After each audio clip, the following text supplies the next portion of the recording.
On behalf of Crossroads, I would like to welcome you to our evening. My name is John Touhey, and I'm delighted to be MC, or whatever you want to call it, the host of this face-to-face talk with Krzysztof Zanussi, the great Polish filmmaker, director of film and theater and opera.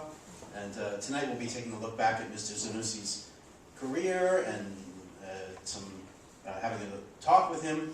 Freewheeling talk, I think, about some of his films. This isn't really a retrospective because Mr. Zanussi is hard at work still, and so we're going to get a little preview, I think, of his current work.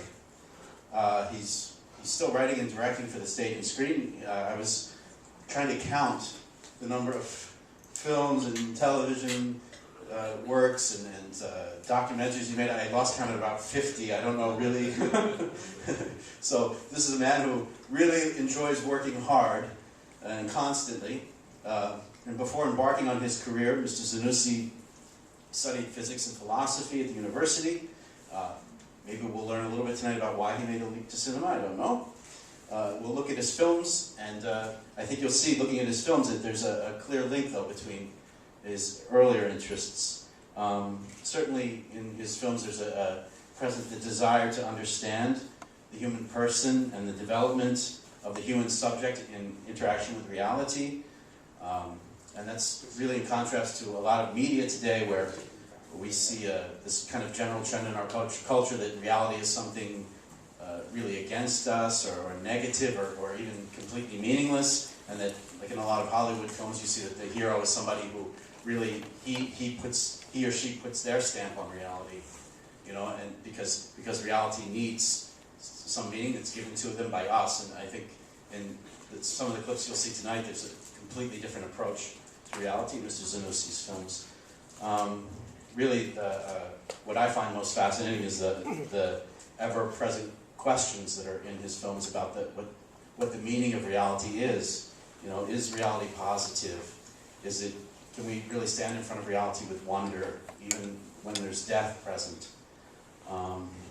And so, you know, I'm sure we'll have the opportunity to dig into those questions tonight and other questions.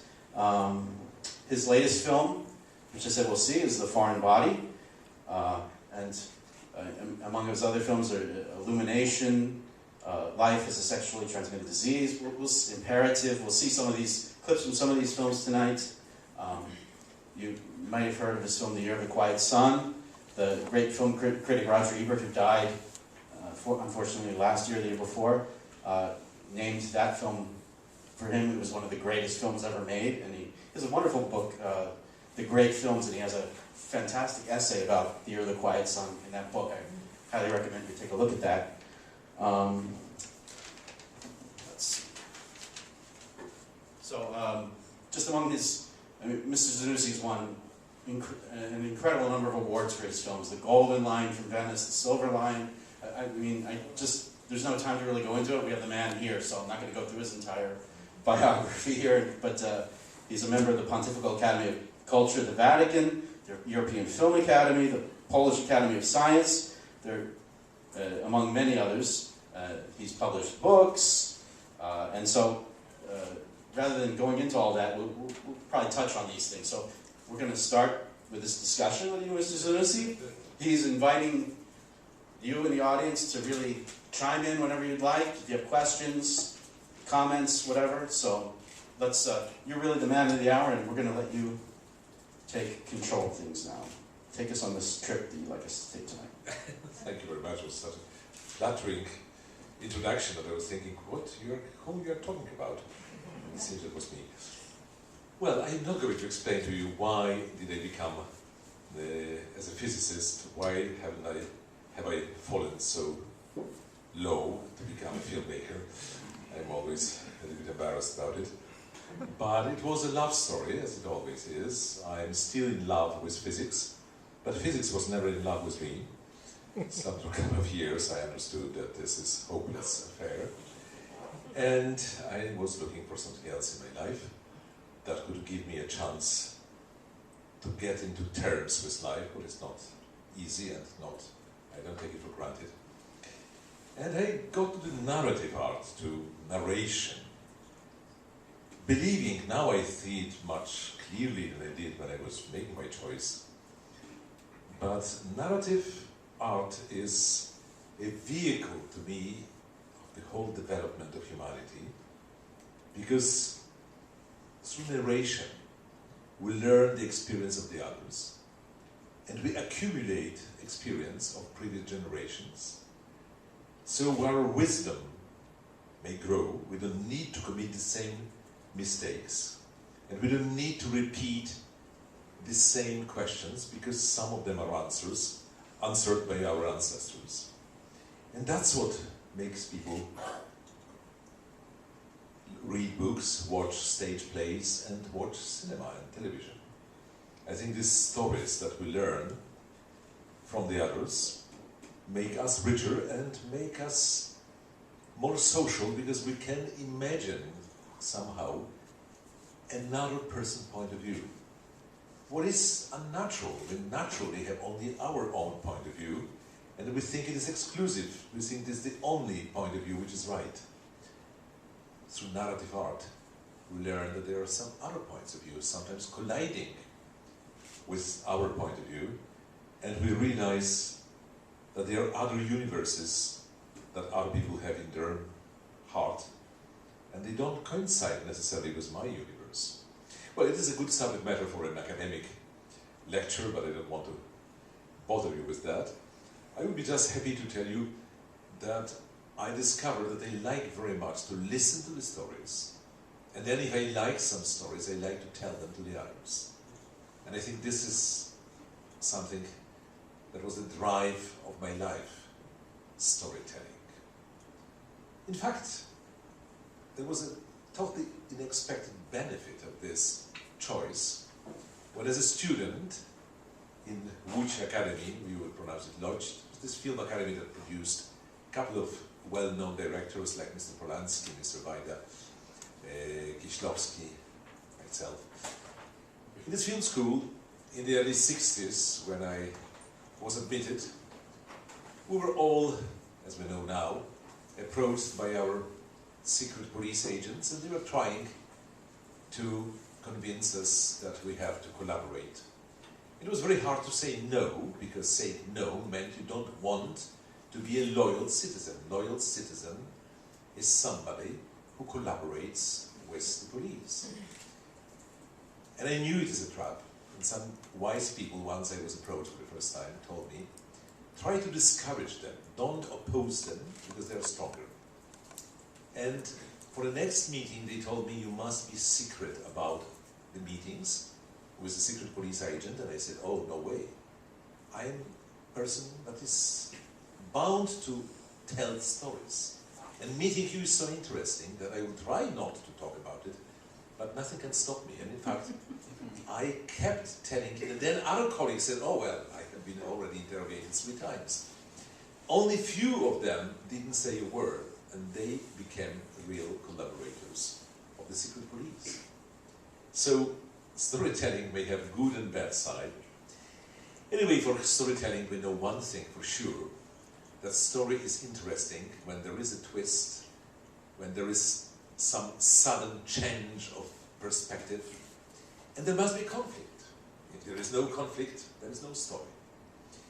So we have to pick up conflicts. If everything is peaceful, there is nothing to talk about, and we are bored to death.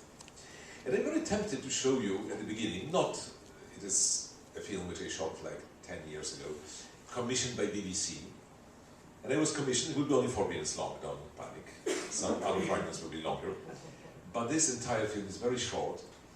And I was commissioned with other 10 artists and intellectuals in Europe by BBC to present my favorite work of art. So you can imagine this is the most unconflictuous story to tell, and practically there is no story. Me, an object of art. However simplistic it is, I try to dramatize it and find conflict. So let us see now number 1. I think they boost signals that they know, that they ask first film to be screened. Please go ahead. see how long it takes because there are many other fragments I want to show, so I will. It is already starting, very good. But it has to be much louder. My name is Krzysztof Zanussi, I'm a filmmaker. Please louder. My name sounds Italian. And this is Krakow, a former capital of Poland, a medieval city full of historical monuments and museums. Let me invite you to have a short look at Krakow in winter. This is the Jagiellonian University, the sixth oldest university in Europe, where Nicolaus Copernicus studied.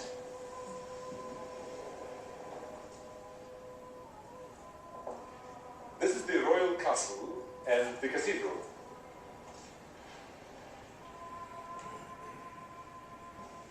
This museum is named after the founder, Prince Czartoryski, and it houses my favorite painting, which I would like to present to you. The Lady with an Ermine by Leonardo da Vinci. Isn't she beautiful?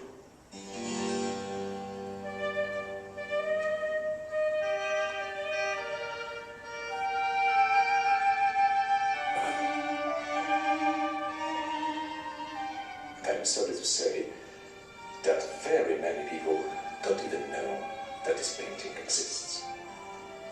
The Lady with an Ermine has been totally overshadowed by the notorious Mona Lisa Gioconda from the Louvre. Would you like to compare them both? Which one you prefer?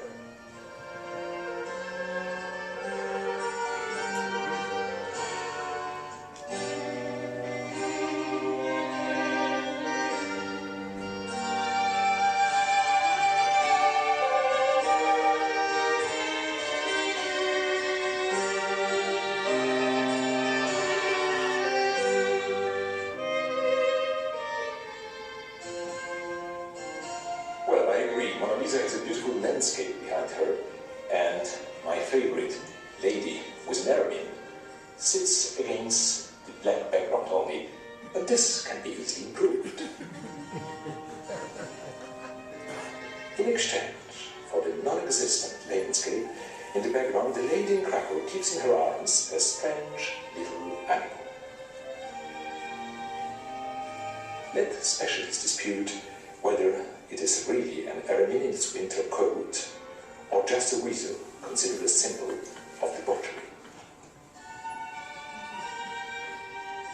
The lady portrayed by Leonardo is believed to be Cecilia Gallerani, a mistress of Lodovico Sforza. Would such a lady really be portrayed with an animal symbolizing chastity held on her arms? Who knows? Let us have a look at her once again. Isn't she gorgeous? Then why is she so much less known to the public than her arch-rival from the Louvre? The Louvre is a banquet dress. Mona Lisa takes some of her prestige from the place where she is exposed. Had she been in Krakow instead, would so many people know of her? Certainly not. But as you are now in Krakow with me, let us have once more a glimpse of both of them. Who is more beautiful, Gioconda or Cecilia?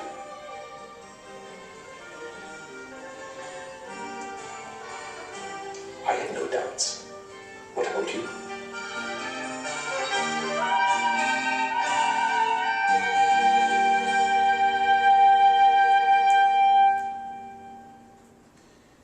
Well, that's what I wanted to show you. The conflict between two beauties is one of the, let's say, more archaic conflicts in history of humanity. It still exists today. Yes, I think so. But you said today, and I'm very tempted to take as my next film, which will be number 2 for the cabin, for the booth, one of the few films in which I could use a costume. I always had a dream to make a period picture, and some of my scripts were ready, but only few of them, 2 or 3, were ever financed. The films in costume are even more expensive than regular films, and regular films are already quite expensive. And this is one of the big elements of the misery of our profession, that this profession is so expensive. And we need financing which is not easily available. Painter, musician is a much better position. These artists can express themselves, and the investment is not that big, but in our profession it is very, very expensive. I made like 12 or 14 years ago a film that has a title that makes people smile. Film is called The Life as a Fatal Sexually Transmitted Disease. It's nothing to laugh about, because this is a very realistic view. Life ends up always the same way. We end up as dead people. For a moment we are alive, and the rest of eternity is without us, or maybe with us in another form. And it was bothering me all my life long, maybe because I'm a child of the war, and I remember death was very close when I was a kid, when I was a little boy. And it haunts me up to now. And what is most exciting to me is the thought that some people seem to be ready to confront the death. Our culture is not ready. Our culture today, culture of consumerism, tries not to look straight to the reality, but eludes us that death is something that will happen to the others, but not to us. I know it is not true. It will happen to me, and nobody knows when. We don't know even whatever age we are. We don't know how long our life is going to last. So I was intrigued by that, and I was once preparing a film about Saint Bernard de Clairvaux, San Bernardo di Chiaravalle, one of the titans of European history, somebody who had great merits, and I think also there are some points of heavy criticism against him, but he was proclaimed a saint by Catholic Church, and he was a great historical figure. And preparing a film about his life, I found a chronicle, something that was of course to be published, and then there is an episode which is staged in my film, a little episode of his life, when he was crossing south of France, and suddenly he was asked to confess somebody who was sentenced to death by the peasants, because he was a dangerous thief of horses. And horse thief was like, I know who today would be equally evil. You know, to steal Mercedes is nothing comparing to what it was to steal the horse. So I thought this will be a good example. And I took this story and made a prologue to my film, which is a contemporary one, because the film about Saint Bernard was never financed. It's one of these stories which I had to bury, and the cemetery of my buried scripts is quite big. But I took a part of it, I think it's called cannibalism in English, that I took a little part and made a prologue to the rest of the film, which is a contemporary film, about a man, a medical doctor, who is trying to confront the death courageously, but for most of the film he has no hope, up to the moment when hope miraculously arrives. And this is a miracle. You may never know why hope is given to you. But this is the rest of the film. I'm not going to show the rest. I'm just willing to show you the very beginning. It was shot, I think, in 2000 or 2001, partly in Poland, partly in France. But the French sequence was shot in Poland because it was far less expensive. So let us go ahead with number 2, life as a fatal sexually transmitted disease.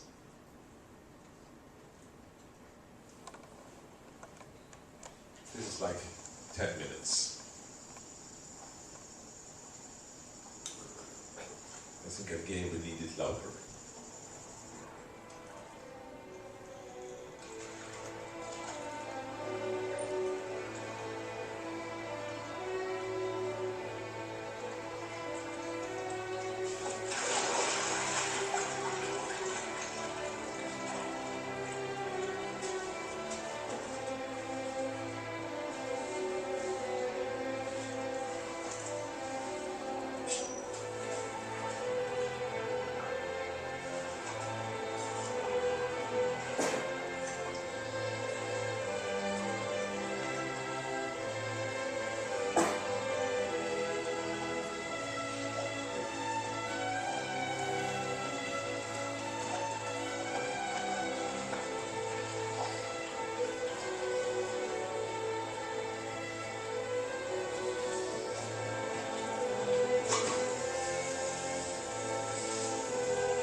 Nous devons prendre un voleur.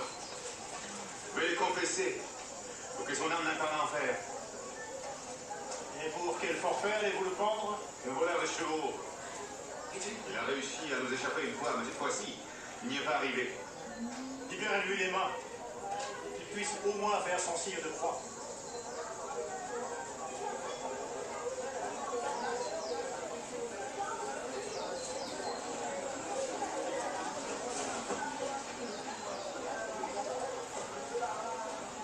Reconnais tes péchés, repens-toi et demande grâce à Dieu.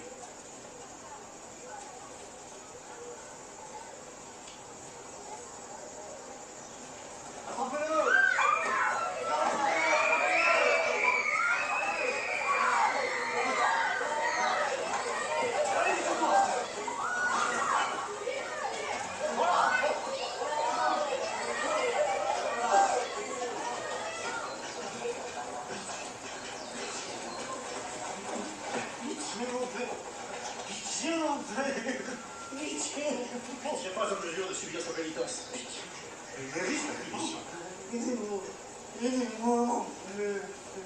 Sur cette terre, peut-être. Mais pas en ce qui concerne la damnation éternelle. Et je crois que personne parmi vous ne peut prendre cela sur sa conscience. Que nous conseilles-tu, Père? J'y réfléchissais. Et je crois qu'il n'y a rien d'autre à faire que de l'emmener au monastère avec moi, où je m'occuperai de lui. Et lorsqu'il sera prêt, je vous le ramènerai. Qu'est-ce qu'on fait? Il a mal expliqué.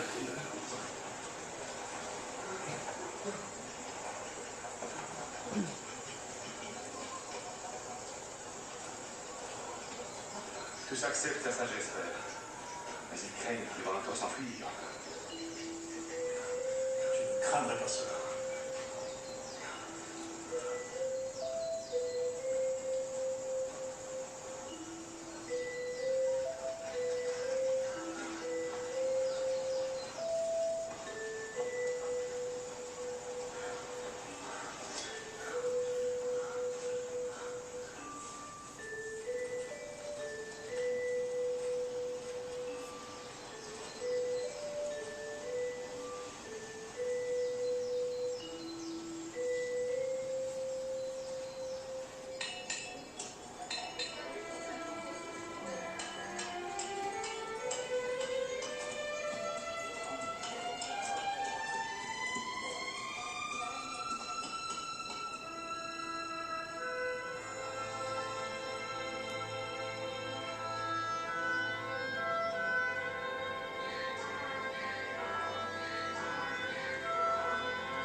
Ainsi que je vous l'avais dit, il est prêt.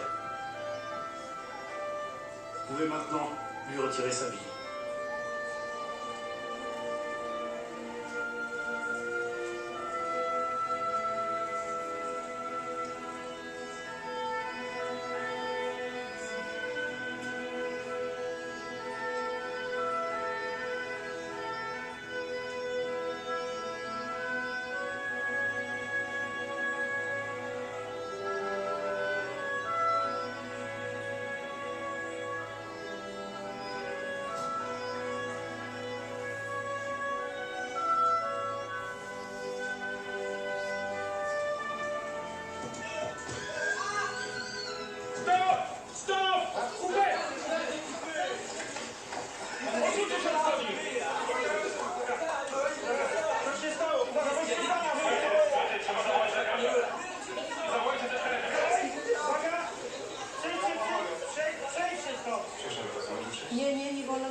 Czy ktoś ma nożyczki?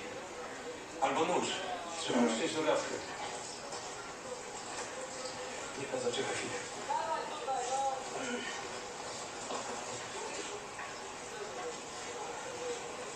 A może ja się z tym na coś przydam? Dziękuję, ale tak nie na scenie to chyba za wcześnie. Ale żeby zatamować krew. C'est grave, mon père? Je sais pas. Boli pana? Ja spróbuję tak delikatnie, żeby nie pogorszyć.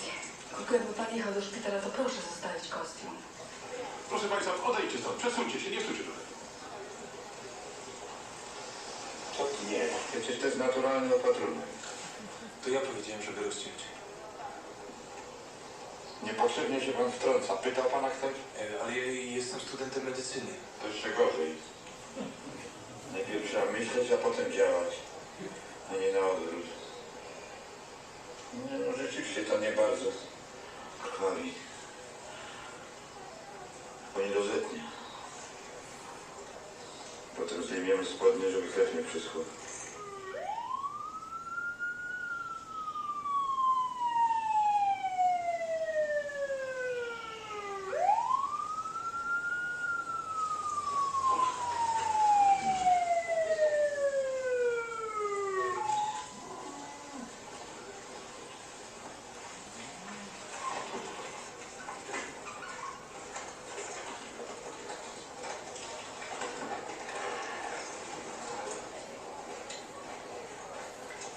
Jechać z panem do rentgena? Nie trzeba, Brenner działa. Wie pan, ja wolę zostać na miejscu. Wypadki chodzą parami i zawsze może być ktoś następny do szpitala.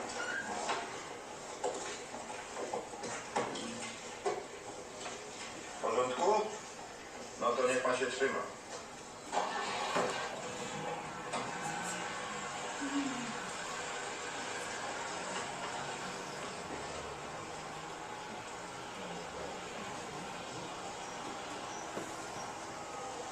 Uwaga, proszę, cisza!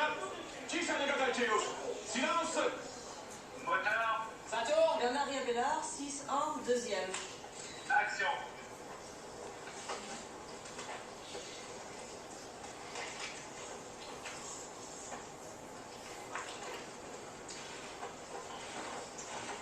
Coupé! Mais allez, qu'est-ce que c'est que ça?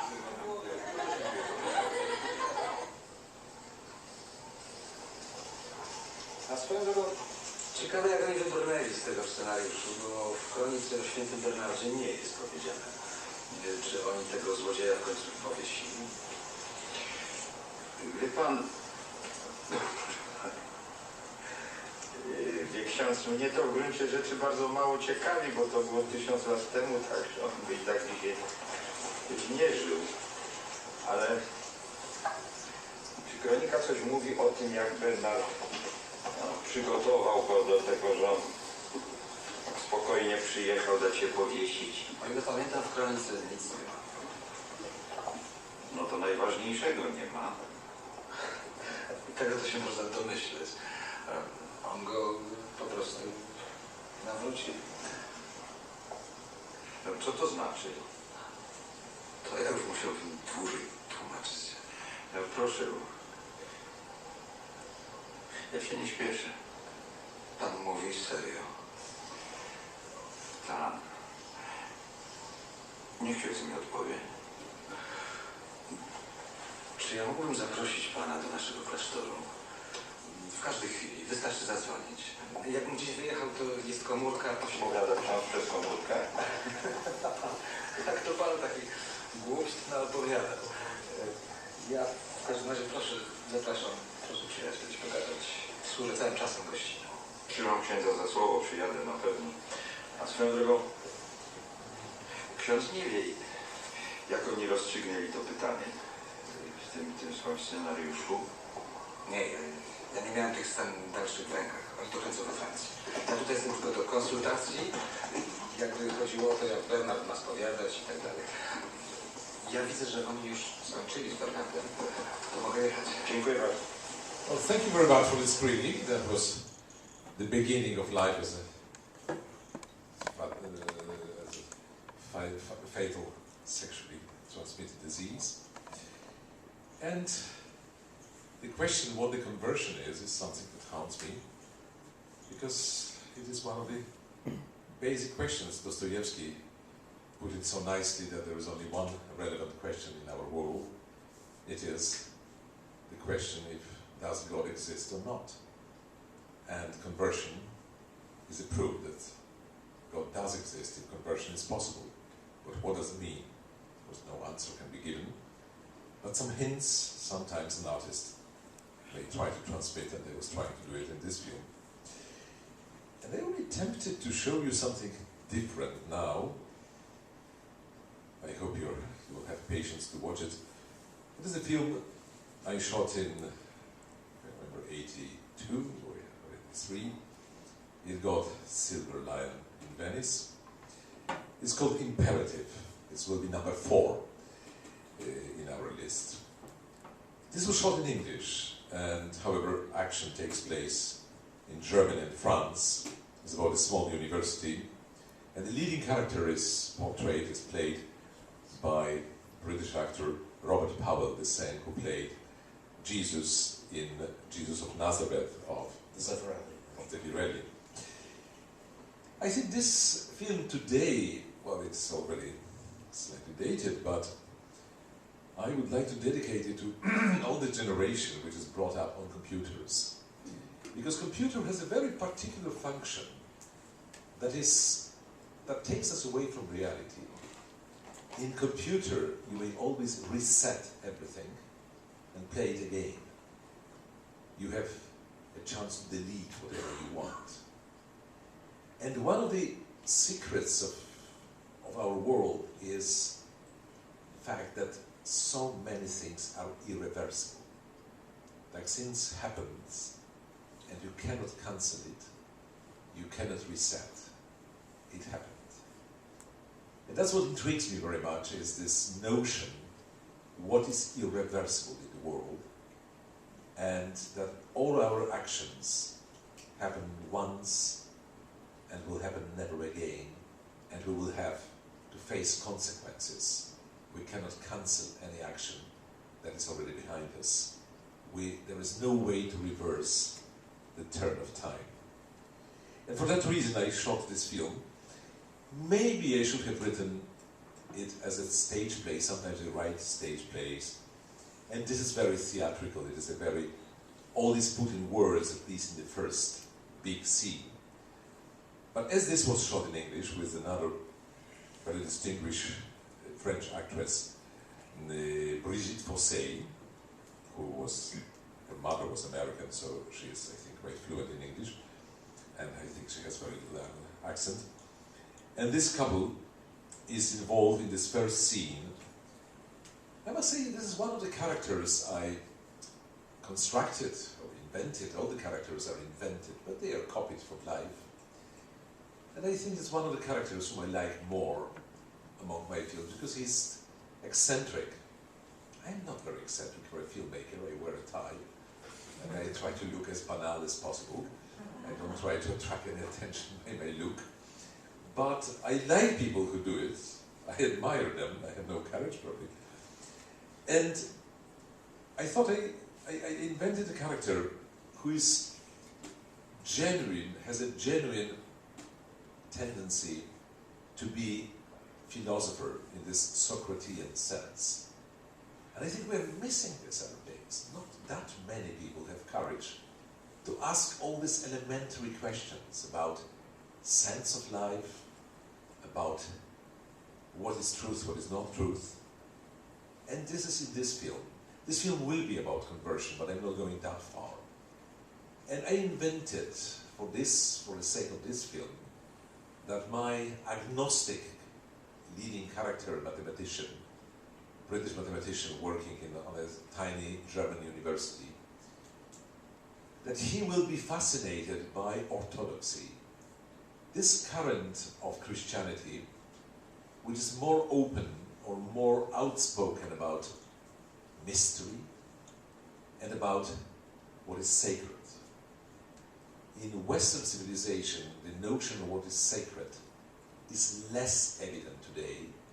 And I think we are losing something, losing this notion. It's a very important notion that something may be sacred. And also the notion of ritual, which is very strong. So I'm not Orthodox myself, but I think it is an interesting phenomenon, and we can learn something from it. I introduced a character, an Serbian emigre, German professor, whom you will see for a moment in the film. And I will mention, because it's part of history, I was shooting this film having Polish communist passport in my pocket. And in order to get this passport, I had to get this approval of the script, even if Poland was not involved in production. But to get my passport and get the exit visa, I had to apply for it. And I was stopped. This film was not allowed to be done. My authorities told me, oh, Mr. Zanussi, this time, we cannot give you permission. So if I could say, why? I'm talking about something on German university, mathematician. Why do you care? Oh, they say there is a Russian character in it, because my character was a white Russian, was a Russian emigre. Since according to the agreements with Russians, this script has to be approved by a Russian Soviet embassy. And they will never approve it because they don't like Poles to depict Russian characters at all, especially abroad. So in one moment I took my pen and said, he's not Russian, he's now Serbian. Oh, Serbian? Okay, with Yugoslavia, we have no agreement, so we may approve the script. And that's how it worked. So, if you have some patience, because this, again, like 10 minutes long sequence, film is shot in black and white in purpose. It has last final scene in color, when my protagonist is back to life in spiritual terms, when he finds sense again. But this is 1.5 hours later, so I'm not going to keep you with this film so long. But maybe you would like to accept this fragment talking about irreversibility, which is so intriguing fact of our life. Let us go on with imperative. This is the very beginning.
What? I waited a quarter of an hour.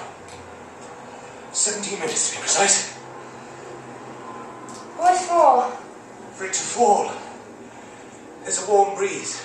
It's thawing the snow and every so often it falls. Aren't you cold? 17 minutes from the moment I began typing.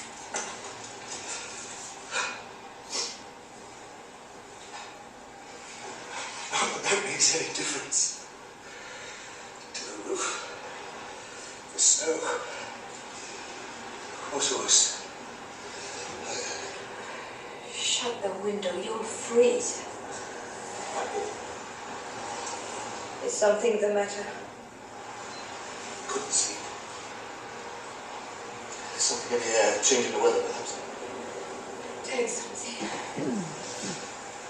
What? Down there. No. Why not? What's the point in suffering? To get off that windowsill. No, I won't.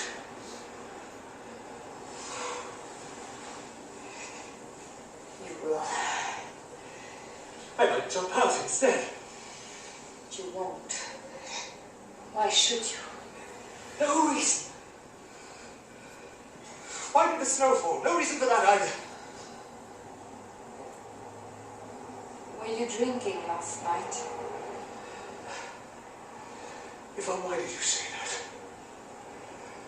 I'm just sitting on a window ledge at 7 o'clock in the morning without any clothes on, philosophizing a little. So for you, there has to be a reason.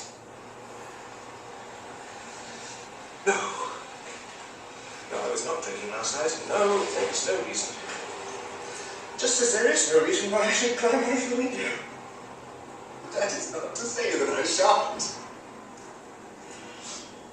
Fine.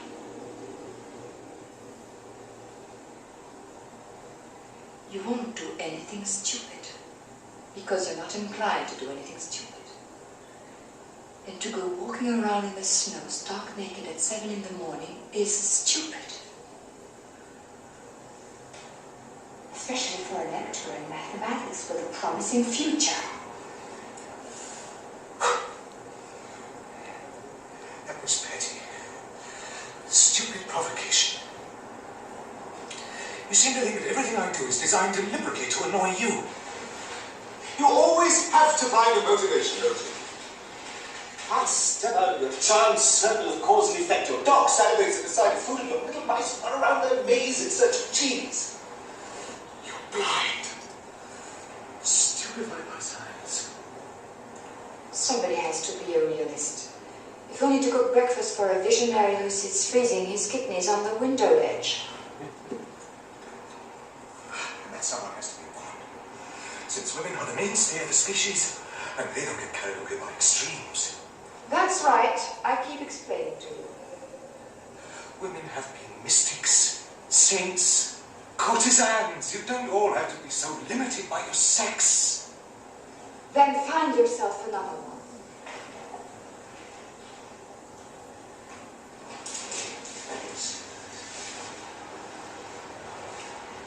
It's only a question of will. You could be different if you wanted to, if you chose to be. For God's sake, will you get down? It's getting light. People will see you, students. Why must you make a spectacle of yourself? There's no sense in it. Have you any idea what sense is? What it signifies? In your biologist's brain, sense is adaptation for survival.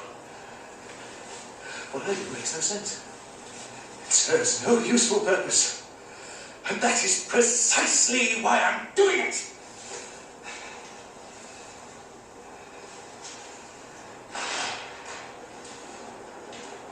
Now, I'm going to walk out onto that window ledge and I'm going to go down the drain pipe. And you will shrug your shoulders and retreat to the kitchen so that you don't have to watch. And you will do that because that is the way you are conditioned. Why must I stand there and watch you make an idiot of yourself just to prove you wrong? Rationalizing in the window will only give you a cold. Do get dressed. Why should I? In order to go to work. Why should I? In order to make some money.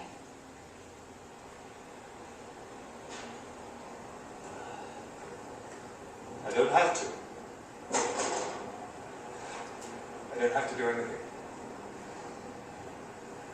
I don't have to get dressed, or make money, or live. The day before yesterday, you said that all a man is obliged to do is to die. It was better put that way. That was the professor.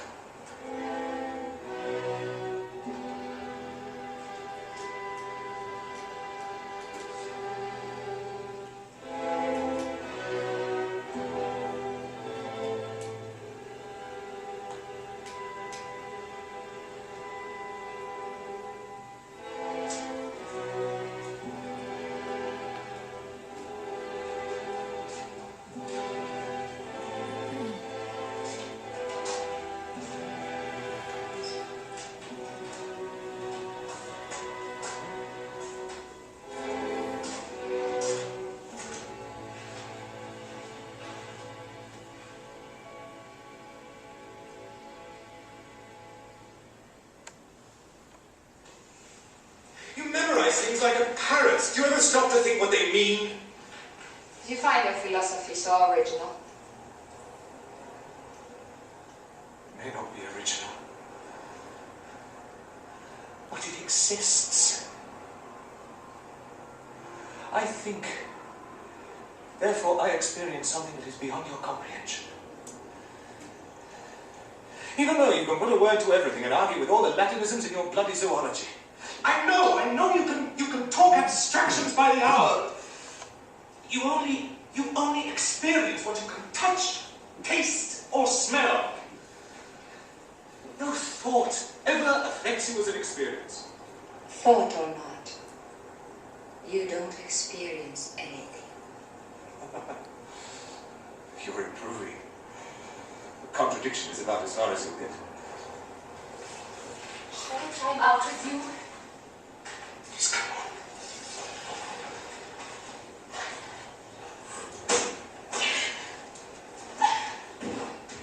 Pavlov's dog, conditioned determinism.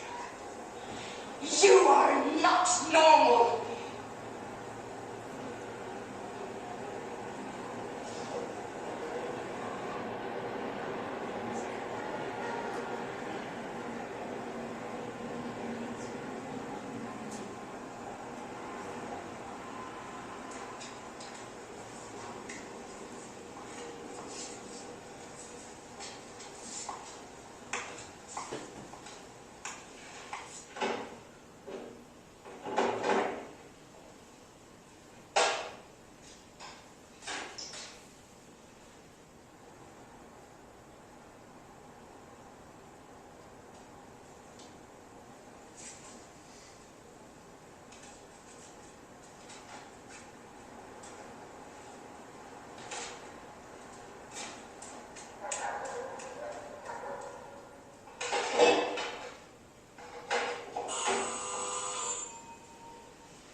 Did you say not normal?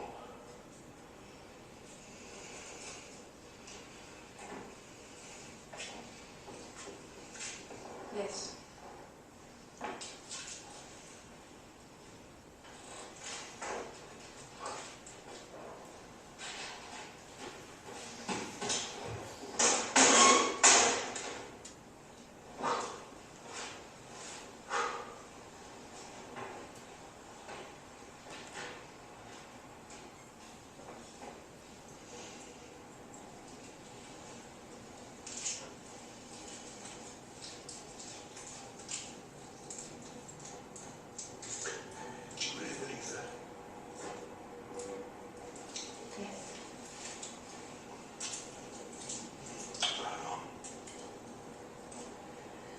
For a long time. It's hereditary.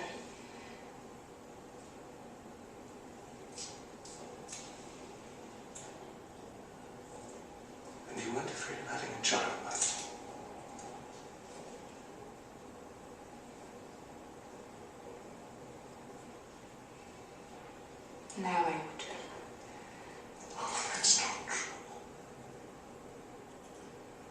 You can't believe that. You can't blame me for just a piece of eccentricity. It didn't hurt anybody.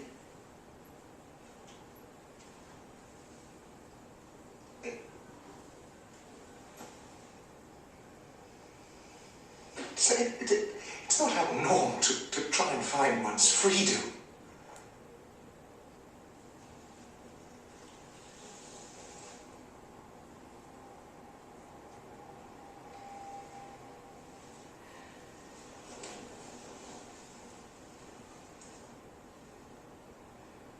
Here in this little town, in this tiny university, an insignificant mathematics lecturer wonders if he's free.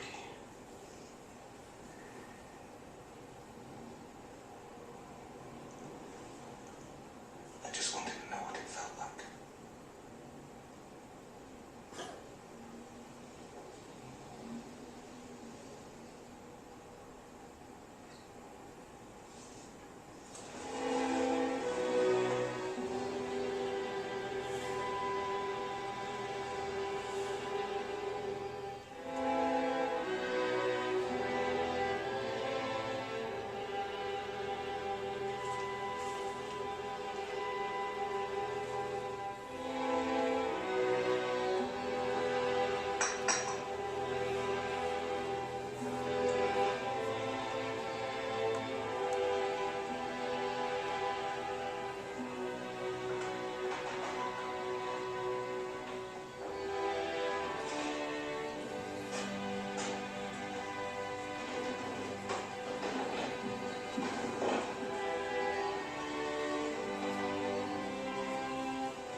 The laws of statistics deal with aggregates. What are aggregates? There are no aggregates in nature, only individual facts. All aggregates are products of the mind. Man arranges the phenomena of nature, combining them into individual classes by means of concepts, and concepts don't exist materially. To me, at any rate, there's no such thing as a world of ideas. What of Caesar rivers? Layer aggregates which exist objectively. What exists objectively are particles of water and sand. You combine them into a nominal whole by employing the concept of sea or river. And what follows from that?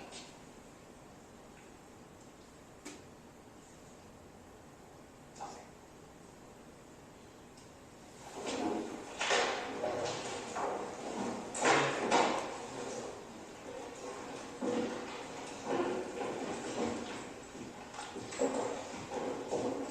You can employ mathematical statistics as a tool, but there's no reality behind it whatsoever. Have a look. Look here. For 2 years, I've been computing the number dispersions at roulette. One day I borrow all I can and put the lot on the number indicated by my calculations. And I'm bound to win.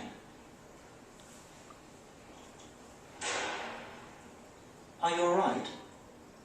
You got a cold or something? Oh.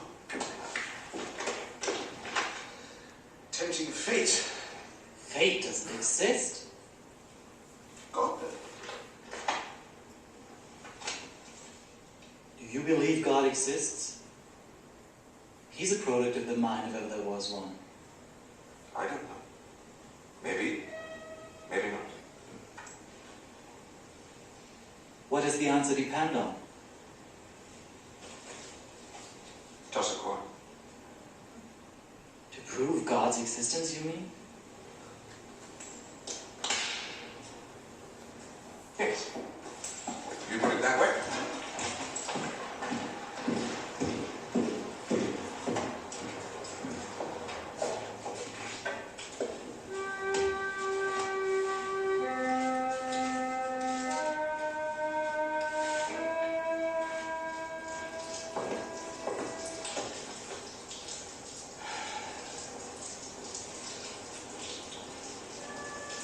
put up the money if you're flutter.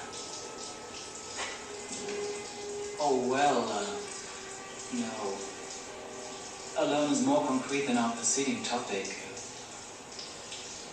No, forget it. Look, if I win, you get a share of the proceeds. No, then I'd rather borrow from people not in the know, okay? All right, I'll give you the money when you lose. Except I may not have enough to cover the whole debt. Ah, that can't happen. I must win. My calculations say so. The only way you can be secure in winning at roulette is if you have psychokinetics going for you. That is, if it's true people can move objects by willpower. Do you believe that? Do you have any proof to the contrary? No, you're right to use the word believe. We don't know one way or the other, but we are entitled to believe. But do you believe? If you really want to know, I don't believe in anything.